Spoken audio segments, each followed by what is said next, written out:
Balance Month. Dr. Shanesha Brooks-Tatum is here to tell us more about this conference that's happening on the campus of Atlanta University Center. And then we talked to Taryn Boone. Taryn Boone has created Fro Fashion Week, a week of activities celebrating Black hair care. I'm Angela Harrington Rice, and we're here on A Woman's Place to keep you in the know of exciting opportunities to learn more about yourself and your life and how to make it better. Stay tuned.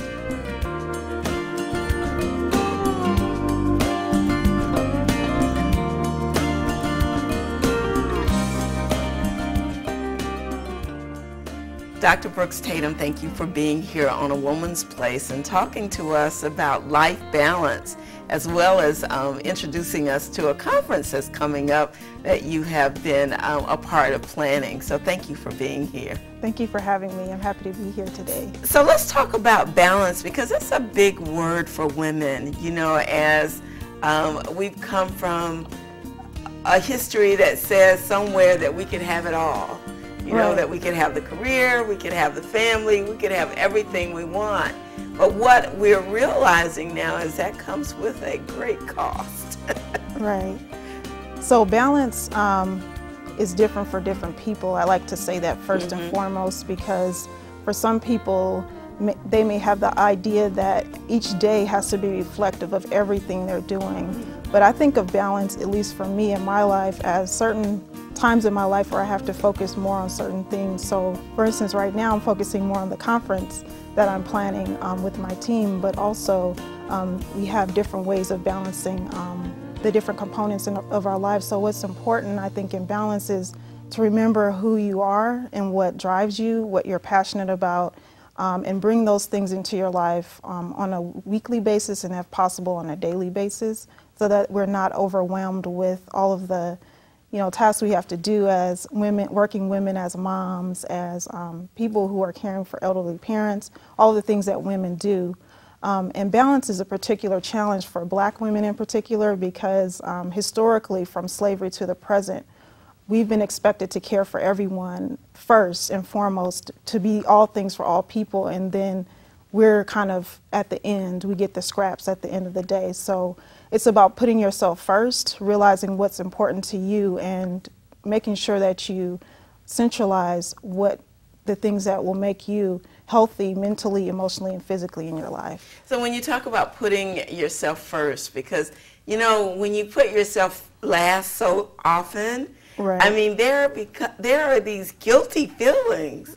You know, when you start thinking, okay, I'm going to do this because I need to take care of me, and some of these other things are going to have to wait. And it takes almost a little training of the people who are in your life, because they're not used to that.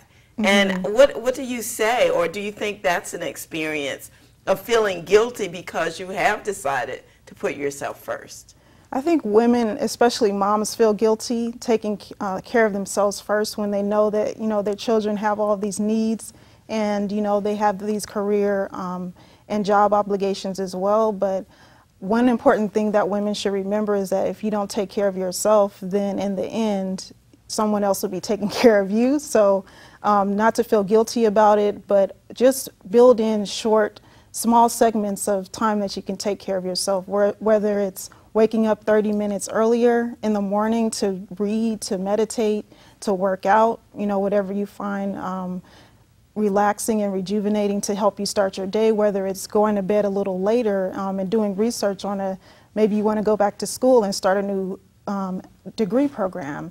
Those are just different ways that you can incorporate these things into your life without feeling guilty, because you need to take care of yourself. You know what you need more than anyone else does, so why not make that a priority so that you have more longevity in all areas of your life? So how important is self-reflection and self-examination in this process?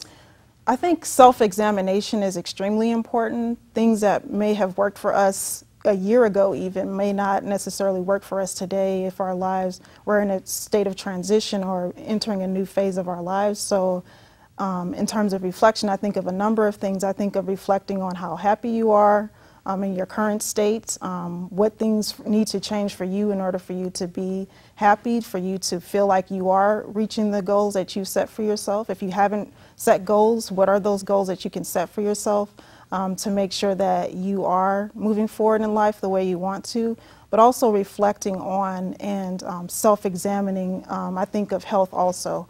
So as we know, Black women, unfortunately, have the highest levels of health disparities across the board, be it diabetes, hypertension, a variety of things. And so even with that, we need to reflect and assess where we are in those areas. What are some stressors that we might have, you know, in our careers, in our family life, and how can those be diminished or at least minimized so that we can, you know, feel more upbeat, have the energy, you know, not be pushed to a point where we have these chronic diseases that we then are also more likely to get treated, you know, after they've advanced to a less treatable phase in our lives. So there's a bunch of things to consider, and I think with self-reflection, we just need to think more holistically about our lives and how everything is connected, our mental, emotional, physical health, and well-being as well. So when I talked a little bit about having it all, what I'm hearing is perhaps we can have it all, but we may not be able to have it all at the same time. Mm-hmm. Is that a good assessment? Or I would say that's true. Just finishing my PhD, I felt like I definitely didn't have it all, especially entering the last stages. Entering the last stages of that program.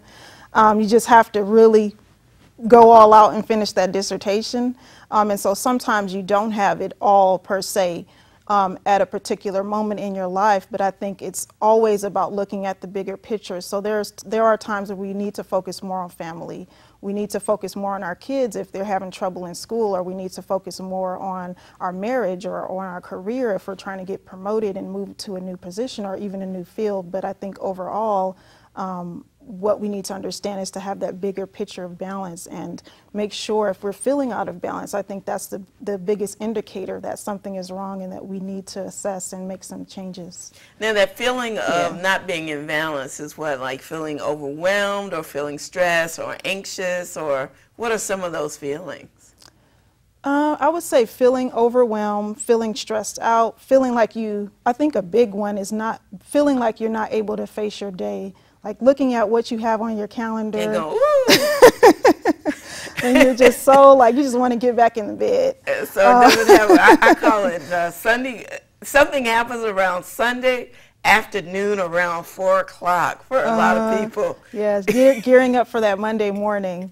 And I mean, I think that some of that is normal. You know, you're coming out of this rest kind of reflection, relaxation period into a more rigorous work intensive period. But I think overall, if that's an ongoing thing where you just never want to face that day, or you just have this strong angst about doing the things you need to do, I think there may need to be some assessment there of the balance and also for the fit in terms of what you're doing. What inspired this conference for you? Was there any personal connection to this topic? I know you talked about going through this last leg of doctorate work and how, I guess, intense that can be. Right.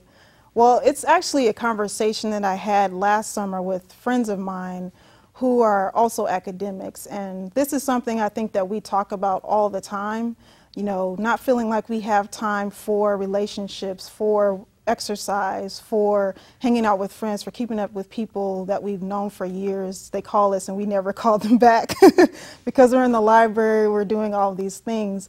And so it was a conversation that we had, but then quickly talking with other women, we realized that regardless of your career path, your field, your age group, your religion, what have you, especially as Black women, we all face this issue.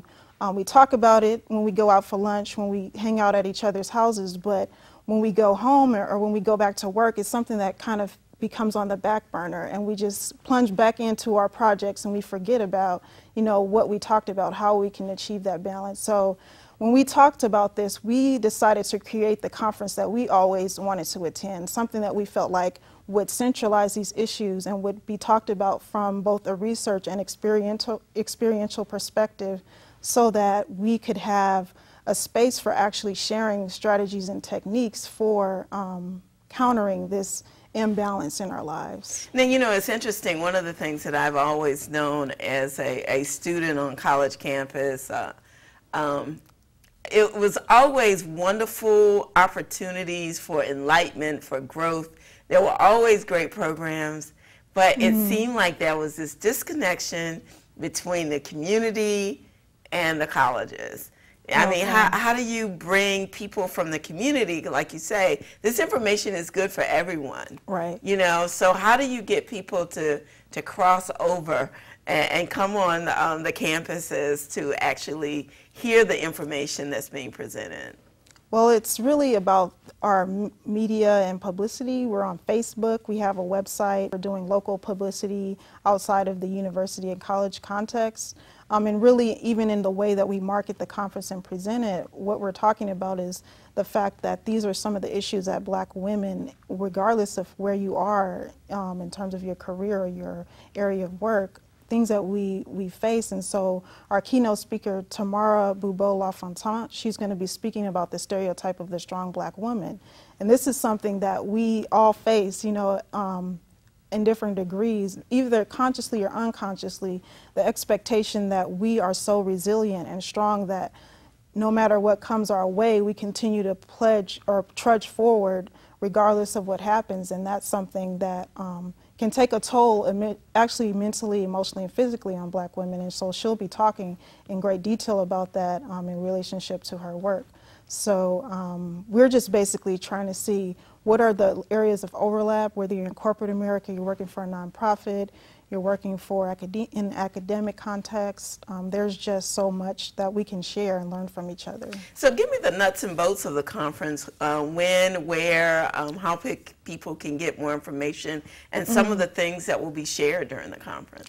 So as I mentioned, Dr. Tamara Bubo-LaFontaine, she's our keynote speaker. She will be speaking about that stereotype of the strong Black woman and the cost to us as Black women and how we can overcome that stereotype. Sometimes we might not understand how we may, you know, unconsciously act out that stereotype or expectation. We also have Dr. Beverly Daniel Tatum. She's a college president for Spelman College. She'll be talking as well on mentorship. We have Sandy Welfare. She is the director of Cool Girls. We have a bunch of speakers that are lined up in all fields talking about a variety of topics from weight loss to creative writing. We have a Zumba workshop on Sunday, which is more of our reflection day. So the conference will be from Friday, July 17th through Sunday, Friday, July 15th through Sunday, July 17th at the Atlanta University Center's Robert W. Woodruff Library. So we have an exciting 3 days of activities, workshops, and sessions planned. Well, it sounds really, really great. Thank you. How can people find out more information about the conference? Well, they can visit our website, which is www.lifebalanceconference.com. And we'll have all of our information on how to register, our program schedule, and accommodations information as well. So how are you creating balance in your life these days? Well, some days are better than others, I have to admit, but I work out on a pretty regular basis. I watch my favorite shows on TV when I get a chance to catch those. I have Netflix like a bunch of people who don't want to spend a lot of money at the movie theater, so I'm watching movies. I'm hanging out with friends. I make sure I keep in contact with my family. It's really important to me to talk to my parents pretty regularly.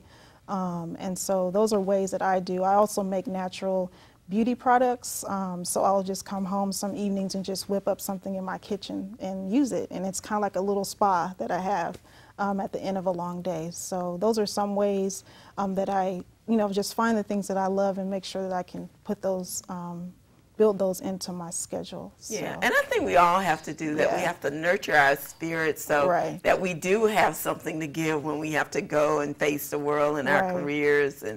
Right, definitely. Yeah, well, I'd like to thank you so much for being here, and I want to thank you for this conference because it is well needed, and I know that it will be a great success. And I know African American women throughout Atlanta and probably far beyond will be here to get the information and